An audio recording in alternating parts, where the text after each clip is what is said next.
welcome Matthew L.V. Thank you all so much. It's an honor to be here with you today.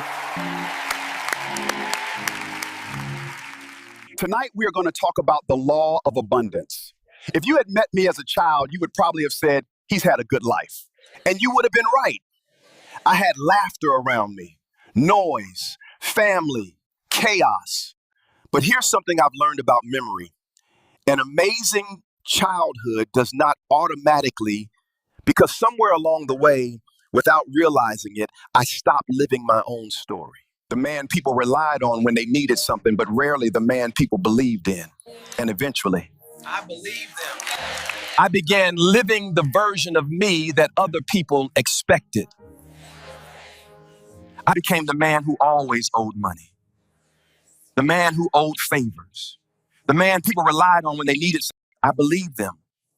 I thought being broke was my identity. Being overlooked was my destiny. People weren't defining me. I was agreeing with them. The past cannot be rewritten, but the future is negotiable.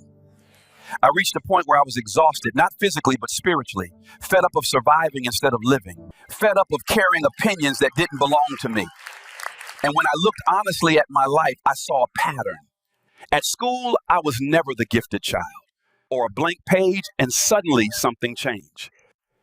When I was about 11 years old, a teacher said something that altered my life forever. She said, "Let your imagination run wild." But no one had ever told me I was allowed to express myself before. Up until then, I had been trying not to be noticed. I remember overhearing my late mother speaking to my father.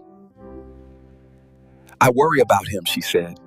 So I searched for affection everywhere else, friends, approval, belonging. When the person who needed to give me permission was me. At 14, my friends and I decided we would start a cartoon company. When I finally showed the work to my family, my father said proudly, "He did it because he's a fadal." And I remember thinking quietly, no, I did it because I am me. Later in sixth form, my English teacher, I had 6 months to change my predicted grade from a D to a B. I achieved a B+. And I remember thinking quietly, no, I did it because I am me. I achieved a B+. I was dyslexic for another label handed to me. But labels describe conditions. They do not define potential. At 19, I became a father. No money, big responsibility, but dreams don't wait. I wrote a business plan for the Prince's Trust. They gave me a £250 grant. That small belief became a market stall. Up at 4 a.m, setting up alone, learning quickly that passion cannot be borrowed. Then someone suggested I enter a business award sponsored by Shell PLC. The problem?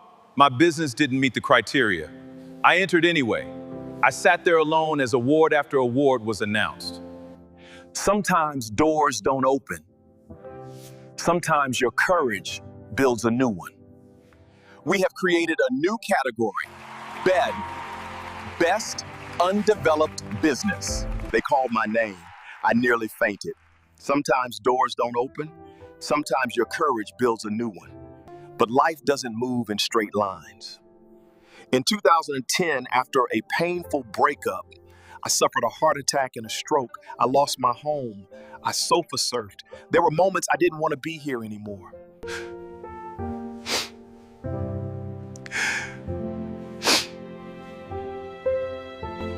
A year in hospital.